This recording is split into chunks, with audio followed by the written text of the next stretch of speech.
tu es bon, et tu es merveilleux, et tu es puissant. C'est devant toi que tout genou fléchit et toute langue confesse. S'il te plaît, Seigneur, viens prendre le contrôle encore de ma personne et de ce moment. Rends-toi gloire. Seigneur, je sais que tu es là pour chercher ce qui était perdu ou celui ou celle qui est perdu. Ce soir, c'est toi seul qui sais. Et toi seul qui peux trouver par ton Saint-Esprit. C'est pourquoi nous te disons merci et gloire à ton nom. Merci Seigneur, au nom de Jésus. Amen. Donc, c'est pour... je ne sais pas combien de fois partager, raconter mon témoignage. C'est vraiment ce que j'ai vécu, que je vais vous raconter.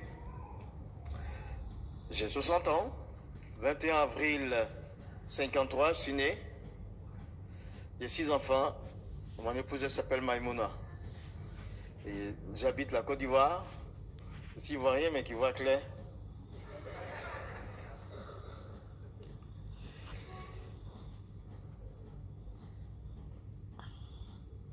Mon nom c'est Kone Moussa. Mon grand-père avait 40 enfants. Et il était imam. Je ne l'ai pas vu. Parmi les 40 enfants, il y avait 13 imams. Mon père était le 12e imam. Et moi, j'ai été pendant 10 ans imam.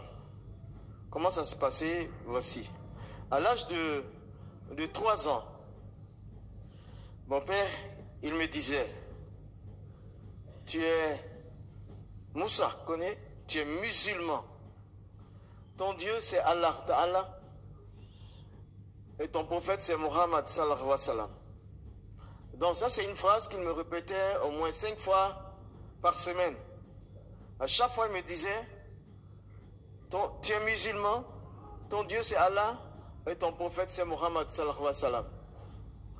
Donc, à l'âge de 3 ans, je savais qui j'étais. Quand j'ai eu 5 ans, il me réveillait à 5 heures du matin, comme les autres, les aînés, comme les adultes, pour prier. 5 heures du matin, tu ne te réveilles pas, c'est la chicotte. Voilà, donc, à 5 heures du matin, j'étais réveillé, comme les adultes, et on faisait la prière. Mais à l'âge de 5 ans, il me répétait aussi la même chose. Au moins 5 fois par semaine, il me disait, tu es musulman, ton Dieu c'est Allah, Muhammad c'est ton prophète, tu seras imam comme ton grand-père, tu seras imam comme tes oncles, tu seras imam comme ton père. Donc il a rajouté le titre dessus. Donc à 5 ans, je savais qui j'étais et qui je devais devenir. Ça m'a marqué, je savais. Mon père que je voyais était pour moi un héros. Je voulais être un imam, comme mon grand-père, comme mon père et comme mes oncles. C'était l'objectif de ma vie. Ainsi, nous, l'arabe, ce n'est pas notre langue parlée. On ne parle pas l'arabe en Côte d'Ivoire. C'est le français qu'on parle. Mais s'il faut étudier la religion, l'islam, il faut connaître le Coran. Et pour connaître le Coran, il faut savoir articuler l'arabe. Donc j'ai commencé à apprendre à lire le Coran avec mon père, avec l'objectif que moi je serais un imam. Le Coran il est composé de 114 chapitres. Et il y a plus de 6000 versets. Et donc, pendant 5 ans, j'ai appris à tout lire. Tous les 114 chapitres, c'est ce qu'on dit, il a descendu, il a fini le Coran. Bon, on a tout terminé. Mais j'avais terminé le livre, les 114 chapitres, sans comprendre le sens. Donc on est revenu là-dessus pour apprendre le sens de chaque mot. Ça a duré encore 5 ans. Donc j'avais 14 ans, 14-15 ans au total, quand on a considéré que le Coran, je l'ai terminé. Donc je pouvais comprendre le sens je pouvais le lire. Et j'étais bien content. Ma famille était contente. C'était un honneur pour la famille dans cette situation, dans un tel cas. Donc, on organise une cérémonie. Il y a des maîtres coraniques qui sont assis avec le Coran ouvert devant eux. Et moi, je dois réciter par cœur 6000 et quelques versets. Il faut réciter, il faut bien. Alors, c'était dur, mais j'aimais l'islam. J'aimais mon père. J'aimais le sacerdoce d'imam. Je voulais garder la ligne des imams dans la famille. Et mon père était un héros pour moi. Je voulais lui ressembler en toutes choses. Donc j'ai récité 6000 et quelques versets par cœur. Des fois, quand il est l'heure d'aller prier, je commence à 6 heures du matin. On a fini vers tard dans l'après-midi. Quand il est l'heure d'aller prier, on arrête. Je vais prier, mais il faut se souvenir de là où tu as arrêté pour recommencer. C'était bon. Mon père était honoré. J'étais content. Puis ça va, on m'avait félicité. Parce que mes 2 aînés, en fait, mon père a eu 3 enfants. Il y a une qui est née en 47, c'est la première, Amina. Après, c'est Mohamed qui est né en 50, moi je suis né en 53. Les 2 autres étaient à l'école française. Et moi, il a dit, tu n'iras pas à l'école française. Tu vas faire le Coran avec moi. Mais il avait voulu... Il y a eu une dispute, une discussion dans la famille. Et ils ont dit, mais à ce temps-là, dans ces années-là, il faut pouvoir parler le français, il faut lire le français pour pouvoir se débrouiller dans la vie. Donc, ça a poussé mon père à m'envoyer à l'école française. Mais ça a duré 3 semaines. Après 3 semaines, bon, je ne pouvais plus. Et ce qui s'est passé, c'est que j'avais des affections dans les yeux, ça n'allait pas, j'avais mal. Une fois que j'étais à l'école française, j'étais devenu aveugle. On m'a sorti, il y a eu des opérations, et puis après ça allait. C'est à partir du moment où ça allait que je suis resté là, maintenant à apprendre que le Coran. Personne ne pouvait me dire, va à l'école française encore. Et j'étais content d'apprendre le Coran. Ça, j'aimais bien. Mais un jour, pendant qu'on lisait le Coran, j'ai posé une question. On faisait le tafsir, l'exégèse. On travaillait dans les commentaires. Je demande à mon père 3 fois, je lui pose la question. Si aujourd'hui, pendant que nous sommes en train de lire le Coran, et si la mort vient, est-ce qu'on va aller au paradis? C'était ça qui m'intéressait. Je lui ai posé une fois la question. 3e fois, il m'a répondu. Il dit, écoute mon fils, nous ne pouvons pas savoir de notre vivant si on ira au paradis ou non. Il faut attendre le jour du jugement. Il y aura des balances qui seront érigées. Les œuvres de chacun seront pesées. Si nous avons plus de bonnes actions que de péchés, nous irons au paradis. Mais si c'est l'inverse, c'est l'enfer, que Dieu nous garde. Mais de notre vivant, on ne peut pas savoir où aller. C'était la vérité que mon père disait. Ce qu'il disait, c'était scripturaire, c'était ce qui est écrit. Et il savait que moi, je savais lire, que je pouvais comprendre. Donc il m'a dit ce qui était vrai. Donc là, moi, ça m'a fait quelque chose de savoir que je suis là à étudier le Coran, à aimer l'islam. Et je ne sais pas, là, si je dois mourir, je ne sais pas où aller après la mort. Si j'irai au paradis ou si c'est l'enfer. Le fait de ne pas le savoir, ça a développé en moi une peur pour la mort. Parce qu'en fait, entre le paradis, l'enfer et l'être humain, il y a un canal, c'est la mort. Après la mort, on voit soit au paradis, soit en enfer. Donc comme c'est la mort qui est le canal, et que moi je ne savais pas où aller après la mort, j'avais peur donc de mourir, quoi. J'avais peur de mourir, parce que je ne sais pas où aller après la mort. Je crois que tu es là cet après-midi. Si tu ne sais pas quelle est ta destinée céleste, c'est-à-dire où tu vas passer l'éternité, l'enfer ou le paradis, si tu ne sais pas, si tu as des doutes dessus, il est mieux que tu règles ça ce soir. Parce qu'il y a un rendez-vous qu'on ne loupe pas. Le rendez-vous de la mort, on ne peut pas le louper. Est-ce que tu sais où tu vas aller après la mort? Donc j'avais ça en tête, j'avais ça. Et quand je dormais la nuit, je me réveillais en sursaut, et puis je regardais autour de moi. Des fois, quand je vois les murs de la maison, je dis, Dieu merci que je sois encore sur terre.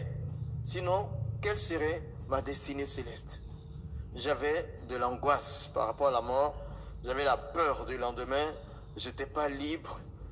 Je n'étais pas innocent.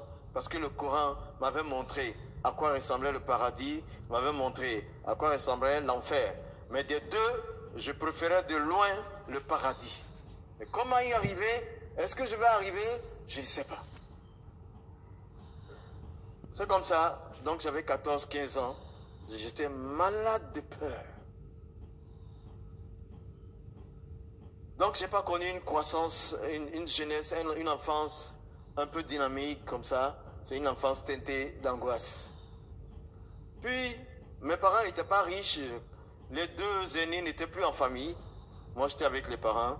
Donc, soit à la mosquée, soit faire des travaux un peu pour aider la famille. C'est ainsi que, à un moment donné, je me retrouve à chercher des contrats à l'embarquement d'une plateforme. Les plateformes, c'est les navires qui forent le pétrole, qui forent les puits pour le pétrole, pour l'exploitation du pétrole. Cherchant du travail un peu, pour aider la famille, je suis arrivé là. Pendant 6 mois, je répondais à l'embarquement si quelqu'un manquait. Le 6e mois, il y avait quelqu'un qui n'avait pas répondu à l'appel. Donc, on m'a pris, j'étais jeune. Il m'a dit, mon petit, on va t'essayer aujourd'hui. C'était pour 2 semaines sur la plateforme. Je suis resté 7 années. Il y avait les choses un peu... Parce que j'aimais le travail, j'aimais travailler. Donc, je me suis adapté à tous les postes. Si bien que quand mon remplaçant, après les 2 semaines, le remplaçant devait venir, les Américains, ils ont dit non, ce jeune-là, il travaille mieux que celui qui l'a remplacé. Donc lui, il a perdu son poste. Mais il allait se passer quelque chose sur ces navires-là. On a fini le contrat de Côte d'Ivoire. On était dans le golfe du Mexique. Je me suis retrouvé, il y a 200 membres d'équipage. Je me suis retrouvé seul noir, seul africain, entre les 200 personnes. Tous étaient des anglophones. Britanniques, américains, irlandais, même philippiens, tout ça. On était là. Alors, je n'avais jamais parlé l'anglais, mais en moins de 10 jours, j'ai appris à parler l'anglais parce que même un outil, on va te le dire en anglais. Je ne sais pas comment Dieu fait les choses, mais... Alors, le commandant de bord, je crois, il s'appelle, je me souviens, c'est monsieur Wilford. Wilford, c'était le commandant de bord. Il me dit, mais tu t'appelles Moussa. Donc Moussa, ça veut dire que tu es un musulman. J'ai dit, oui, yes, sir. Je suis musulman. J'aimais que l'on reconnaisse ma religion. J'étais fier d'afficher, yes, sir, I'm a Muslim. You're a Muslim, yeah. Je suis musulman. Et donc, il me dit, ce soir, j'irai te voir dans ta cabine. C'est quoi? Le commandant qui vient chez moi? C'est impensable. C'est la première personnalité à bord. Moi, je suis la plus petite. Il est au 4e étage. Moi, je suis au rez-de-chaussée. Il vient me rendre visite. Et mes heures de travail, c'était 6 heures le matin à 6 heures le matin à 18 heures le soir. Voilà. On fait 12 heures de travail à bord. Entrecoupé entre les heures de café. Donc, chaque fois, à 18 heures, quand j'ai fini la prière et tout, je suis dans ma cabine, en train de lire le Coran. Et cet homme, ce soir-là, j'ai entendu frapper à la porte. Monsieur Wilford, il était là. Je suis honoré, je souriais, j'étais bien content. Mais après, juste après, j'ai vu dans sa main un livre. C'était un livre noir avec des écritures en or. C'était écrit Holy Bible. Sainte Bible. Ah! Ça ne m'a pas fait du bien de voir ça. Sinon, ce n'est pas intéressant pour moi. Voilà, le commandant, il arrive chez moi, mais il vient avec le livre des chrétiens. Ah, ça, c'est pas bon pour moi. Ma cabine, elle était petite. Il y avait le lit, il y avait une table, il y avait la douche. L'endroit le plus confortable, c'est le lit. Et donc, le commandant, il s'invite sur mon lit, il s'assoit. Bon, c'est lui le patron, je ne peux rien dire. Mais en plus, il dépose son livre noir sur mon lit. Je pense à l'endroit où je mets la tête. Alors, c'est grave. Je n'ai pas pu me contenir. Je me suis retourné, j'ai vu Là, les hublots du bateau, il y a des petites fenêtres bateau là. Il y a des petites fenêtres, j'ai regardé, il y en avait 4 derrière moi. Et je ne sais pas à quel moment je suis parti vers lui, mais plutôt vers la Bible. Il était assis, j'ai pris le livre des chrétiens, la Bible. Je l'ai prise avec mes 2 mains. Et puis je suis allé à la fenêtre la plus proche du bateau. Et j'ai jeté ça par-dessus bord. J'ai jeté dans la mer, la Bible. Et puis j'ai regardé bien que c'est tombé. Et puis j'ai vu que ça flottait au creux des vagues. Il fait comme ça, c'est très bien fait. Mais je vous assure, au moment où je me suis retourné comme ça, le commandant, il était souriant encore jusqu'aux oreilles. Ça m'a touché. Parce que je pensais que je lui avais donné un bon punch. Il avait osé. Mais il souriait. Je dis, mais les chrétiens, on ne peut pas les avoir. C'est fâché, puis lui, il sourit. C'est quoi? Et puis, tout de même, malgré le fait qu'il soit l'autorité à bord, première, je dis, vous êtes le commandant, vous commandez hommes et machines à bord, et vous êtes venu avec la Bible me trouver dans la cabine. Je sais que vous voulez me parler de votre Jésus, mais si jamais vous recommencez, je vais débarquer et je vais aller chez moi en Côte d'Ivoire. Mais on était dans le golfe du Mexique, c'est pas la porte d'à côté, la Côte d'Ivoire. Je dis parce que je ne pouvais plus me contenir. Alors lui, il m'a dit, easy boy, doucement mon garçon, doucement mon garçon.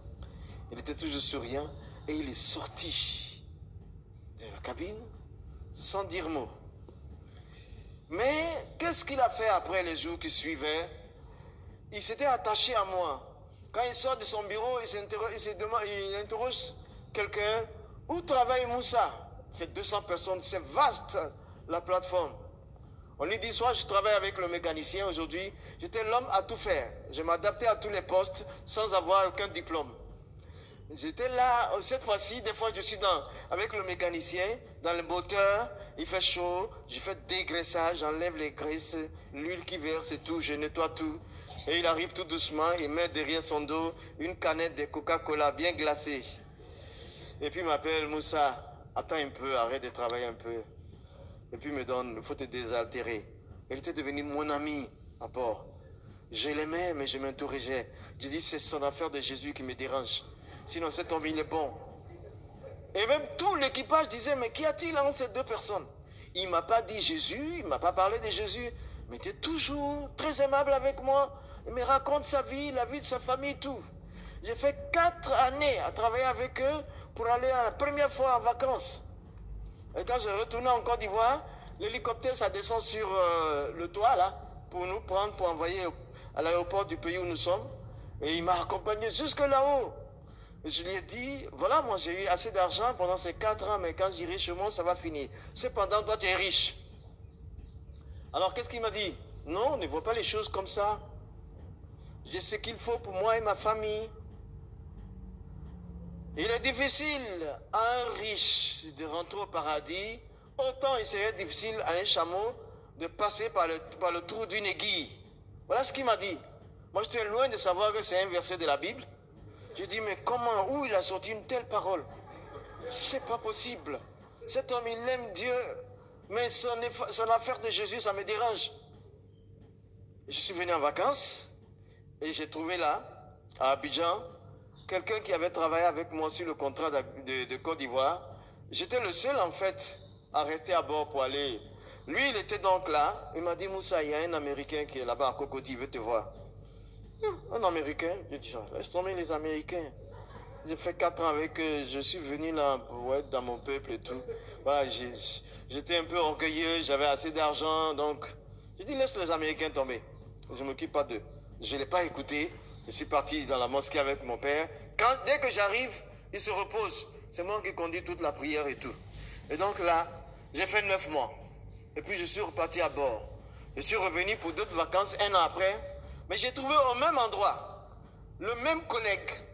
Il m'a fait la même invitation. Après 2 ans. Tu vois? La première fois, j'ai fait 9 mois, je n'ai pas voulu. Je suis parti à bord, j'ai fait 1 an, je reviens. Ça fait à peu près 2 ans. Il est là au même endroit, Moussa. Il y a un Américain qui est là-bas à Cocody, il veut te parler. Ça, c'est quoi? j'ai compris une chose. Dans la vie d'une personne, il n'y a pas de hasard. Je dis, je vais aller voir cet homme. Même le fait que nous soyons là cet après-midi, ici, toi et moi, ce n'est pas le fruit d'un hasard. C'était programmé avant la fondation du monde. Que tu serais là et que moi je serais là et que tu entendrais cette histoire. Donc fais attention, Dieu te parle. Donc je suis parti voir cet Américain, on avait à peu près le même âge. Mais il parlait l'arabe. Et à l'époque, je parlais l'arabe. On a parlé un peu l'arabe. Pour moi, c'est un musulman automatiquement. Et puis, on a regardé le Coran ensemble.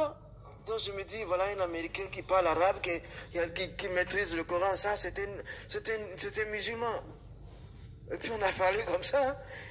On a fait 2 ou 3 heures ensemble. Et quand je partais, on s'est salué. Il m'a dit une phrase. Moussa, you know I'm saved. Moussa, tu sais, je suis sauvé. Oh, je lui ai répondu comme une boutade. Si tu es sauvé, c'est bon pour toi. Mais à peine j'ai donné mon dos, il y a une voix qui montait à mes oreilles. Ça vient de mon cœur. Ça monte, je ne sais pas, il y a une voix qui monte et à mon cœur et à mes oreilles. Voilà, la voix me dit, voilà un homme qui dit qu'il est sauvé. Et toi, Moussa, est-ce que tu es sauvé? Voilà un homme, un être humain comme toi qui est là, qui sait où il va aller après la mort. Il sait qu'il va au paradis. Mais et toi, et Moussa, est-ce que tu sais où tu iras après la mort? Donc ça m'a ramené encore le problème que j'avais à l'âge de 15 ans. En ce moment-là, j'avais 35 ans. Il m'a ramené le problème que j'avais à l'âge de 14-15 ans. Cette histoire de je ne sais pas où aller après la mort. C'est revenu à la surface de ma vie. Et donc j'ai perdu toute joie de vivre. Parce que je me dis, dans ce travail qui est dangereux, on pouvait mourir à tout moment. Et moi, je ne savais pas la chose essentielle pour l'existence d'un être humain. La chose essentielle pour l'existence de ta vie et de ma vie, c'est de savoir où tu vas passer l'éternité. Si tu ne sais pas où passer l'éternité, tu ne peux pas avoir la paix. Parce que le rendez-vous de la mort, on ne peut pas manquer. À tout moment, tu peux mourir. Les jeunes meurent, les gens âgés meurent. Donc, je dis, j'ai compris que l'argent ne donne pas la paix. La plus belle femme, le plus bel homme, la plus belle maison, la plus belle voiture ne peuvent pas donner la paix seuls. Ceux qui savent où ils vont passer l'éternité ont cette paix à l'intérieur de Dieu d'eux. Donc j'étais encore retombé bas. Mais j'ai pris le courage, j'ai dit, bon, de toute façon, je suis musulman. Il y a un livre qui est pour moi le livre de mon Dieu, c'est Al-Quran Karim, le grand Coran. Donc, il est là, je sais le lire en français, en arabe, en arabe et en anglais, je sais le lire. Donc, j'avais ces différentes versions. Je suis parti à bord. Je me dis que cette fois-ci, il faut que je cherche dans le Coran pour savoir, pour avoir toutes les informations concernant le paradis. Je veux savoir, moi, en étant vivant, moi je veux savoir où je vais aller après la mort, parce qu'après, ce sera trop tard. Donc je repars à bord, tous les soirs, 18 heures passées, quand je finis de manger, je suis dans ma cabine. Je déroge le Coran. Comment je vais rentrer au paradis? Est-ce que je peux rentrer? Comment? Je veux le savoir maintenant. Donc, ça a duré 9 mois. Au départ, voilà ce que j'ai fait. Quand j'ai ouvert le Coran, j'étais dans la sourate 100, 100e sourate, à compter du verset 3. Voilà ce qu'il dit. Inna lisana li rabihi la kanudun. Wa innahu ala zalika la shahidun. Wa innahu li hubli khair la shadidun. C'est-à-dire, inna lisana, l'homme, les êtres humains, li rabihi la kanudun, auprès de leur Seigneur, sont ingrats. C'est-à-dire, tous les êtres humains sont ingrats devant Dieu et ils sont témoins de leur ingratitude.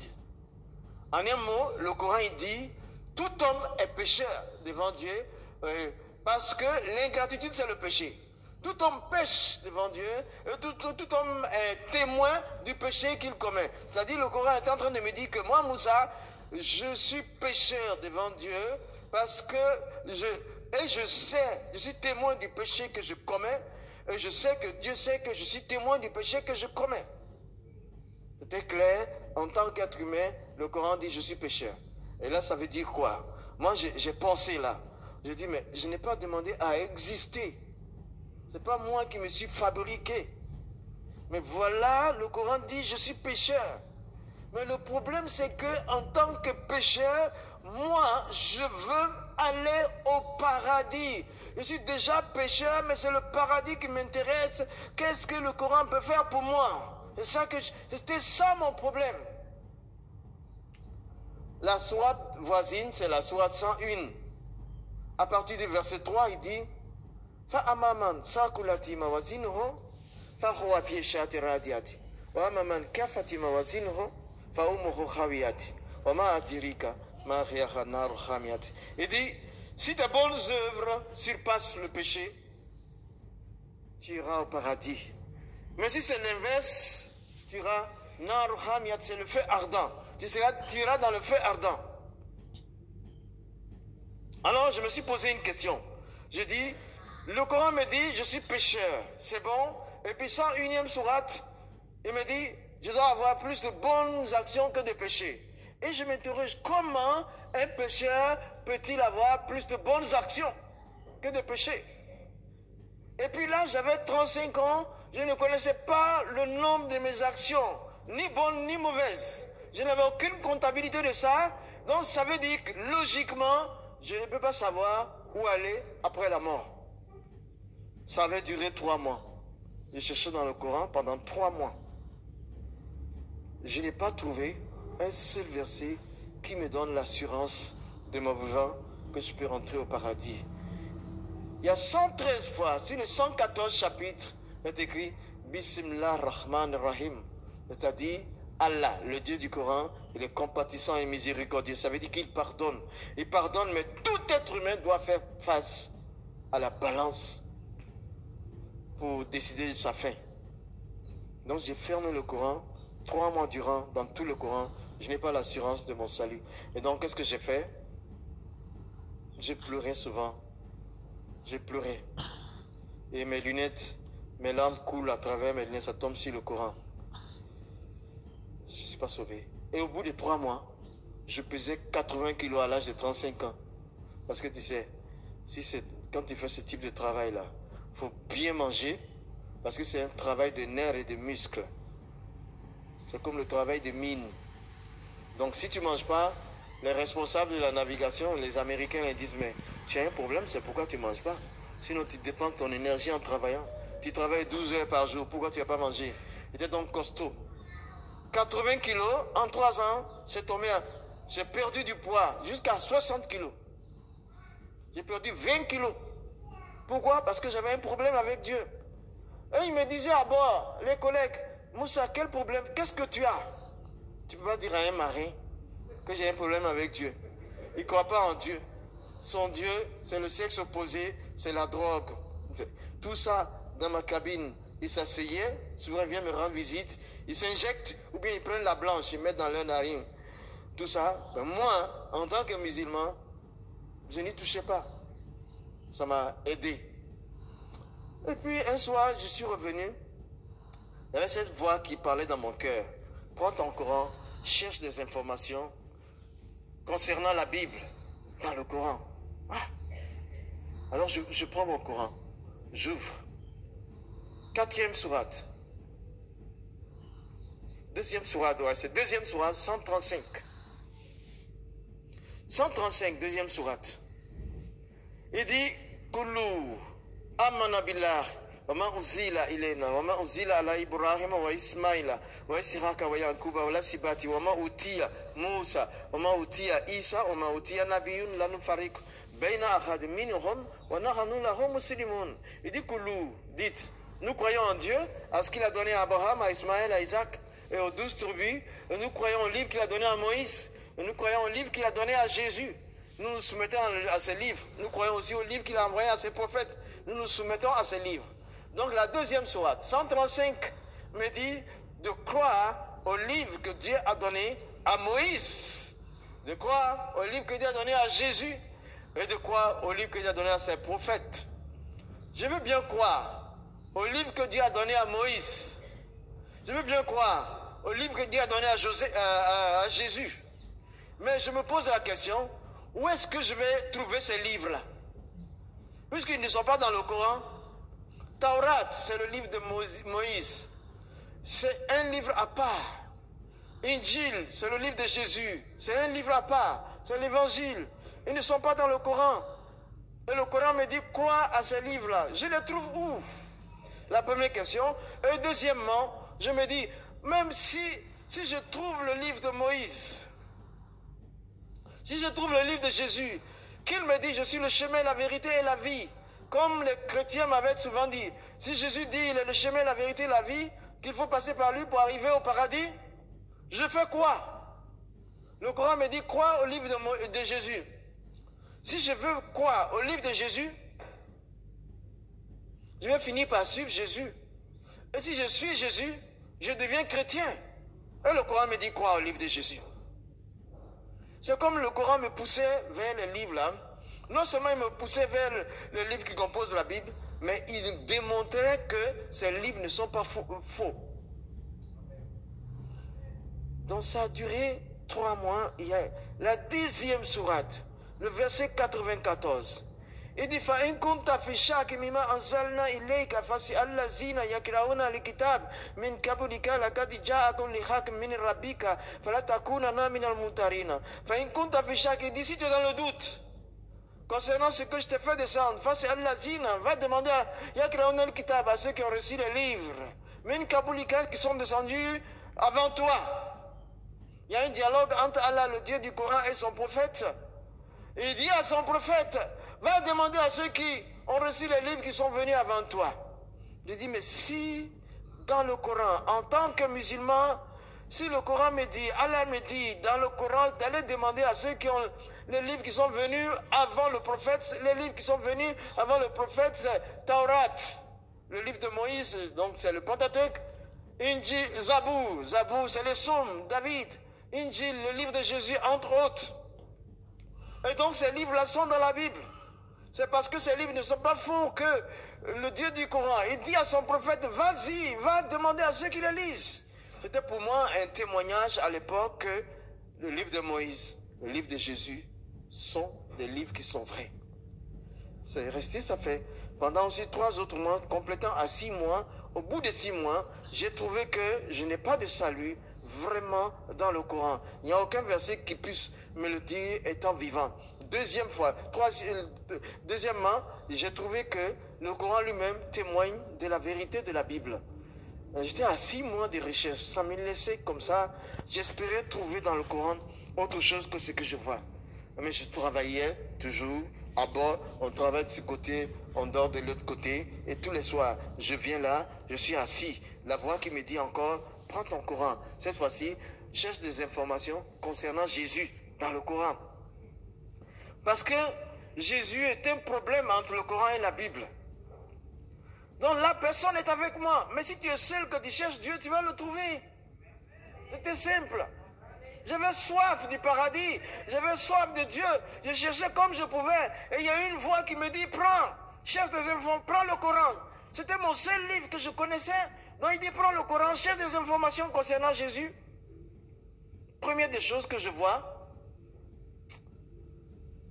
il dit, Isa ibn Mariam, Jésus, le fils de Marie. Je dis, mais comment? Jésus est le fils de Marie. D'accord, il est le fils d'une femme. Mais qui est son père? Il n'y a pas de réponse. Chaque garçon, chaque enfant est nommé après son père. Pourquoi Jésus, on dit Isa ibn Mariam, Jésus, le fils de Marie? Je dis, mais pourquoi le Coran ne dit pas qui est son père? C'est lui seul dans le Coran qui n'est pas de père qui soit cité. Le Coran dit seulement dans la 19e sourate, au verset 16 et suivant, il dit, nous avons envoyé notre esprit qui a pris une forme humaine devant Mariam. Marie donc, et nous lui avons dit, je suis l'envoyé de ton Seigneur chargé de te donner un enfant saint. Et elle a conçu, et c'était Jésus. Et en plus, quand ils ont dit un enfant saint, les commentateurs ont mis en bas un enfant sans péché. Non seulement il n'a pas de père, il est conçu par l'Esprit de Dieu, dans le Coran, et en plus, dans sa naissance, on déclare qu'il est sans péché. Et c'est lui seul que j'ai trouvé en tant que prophète dans le Coran qui n'a pas de péché. Tous les autres prophètes dans le Coran avaient péché. Attends, dans mon petit fascicule là, j'ai mis, tu vois, il y a le péché de Moïse. Le péché de Moïse, dans la sourate 28, au verset 15 et 16. Adam, son péché, dans la deuxième sourate, verset 36. Jonas, son péché, dans la sourate 37, au verset 142. Et le prophète de l'islam, dans la sourate 40, au premier verset, il est écrit: Ô Muhammad, les promesses de Dieu sont la vérité, demande le pardon de tes péchés. Il dit, et nous te l'accorderons. Et encore dans la sourate 47, le Coran dit, 47 verset 19, il dit de demander, il y a le péché du prophète de l'islam, et de demander le pardon pour ses péchés. Même 48e sourate verset 1. Encore. Mais par contre, Jésus, il n'y a aucun péché le concernant. Chaque fois qu'on le voit, il fait descendre la nourriture du ciel, il donne à manger, il guérit les malades, il ouvre les yeux aux aveugles, il ressuscite les morts. Il n'y a aucun péché le concernant d'un enfant saint sans péché. Ça m'avait impressionné par rapport à Jésus. Et dans la sourate 4, au verset 171, les titres de Jésus sont là. On dit encore Al-Masih, Jésus est le Messie. Lui seul est le Messie dans le Coran. Personne. Ensuite, dans la même sourate 4, 171, il est Kalimatullah, la parole de Dieu. Jésus seul est la parole de Dieu dans le Coran. On ne sait pas. Dans la sourate 3, verset 45, il est dit que Jésus est honoré sur terre et dans les cieux. C'est l'un des proches de Dieu, parce qu'il est la parole de Dieu. Donc, quand j'ai vu ça concernant les titres de Jésus, impressionnant, on dit encore, il est Ruhullah, il est l'Esprit de Dieu. Donc là, ce soir-là, je suis resté comme pétrifié par rapport à Jésus. Je venais de découvrir quelqu'un qui n'est pas trop... C'est un prophète dans le Coran comme les autres, mais a des singularités. Il est distinct par rapport aux autres. Et quand on prêchait dans la mosquée, on n'ose pas trop prêcher de Jésus. J'ai fermé le Coran doucement. J'ai dit attention avec Jésus. Parce que si tu vas le rencontrer ici sur terre, ou bien là-bas tu le rencontreras, parce qu'il est la parole de Dieu. J'ai fermé doucement. Ça, je ne veux pas d'histoire. Oui, mais... j'étais un peu... Et le lendemain, je viens encore dans ma cabine, la voix qui me dit, prends ton Coran, cherche encore. Par rapport à la crucifixion de Jésus, je n'avais pas de paix, mon âme était tendue vers le ciel, je cherchais, je ne savais pas comment trouver. Et Dieu, je crois que cette voix-là, ça devait être la voix de Dieu qui me dit cherche. Le seul instrument de connaissance que j'avais, c'était le Coran. Cherche dans le Coran par rapport à la crucifixion de Jésus. Parce que quand j'étais là-bas par terre, quand j'étais à terre, quand je n'étais pas sur le bateau, des fois, il y avait quelques chrétiens qui avaient tenté de m'évangéliser. Mais ça avait mal, ça se terminait toujours mal. Parce que j'étais verbalement violent. Je les renvoyais, je les insultais. Et quand ils me disaient que Jésus est crucifié, je dis, allez-y vous faire voir. Mais là, j'étais tout seul là.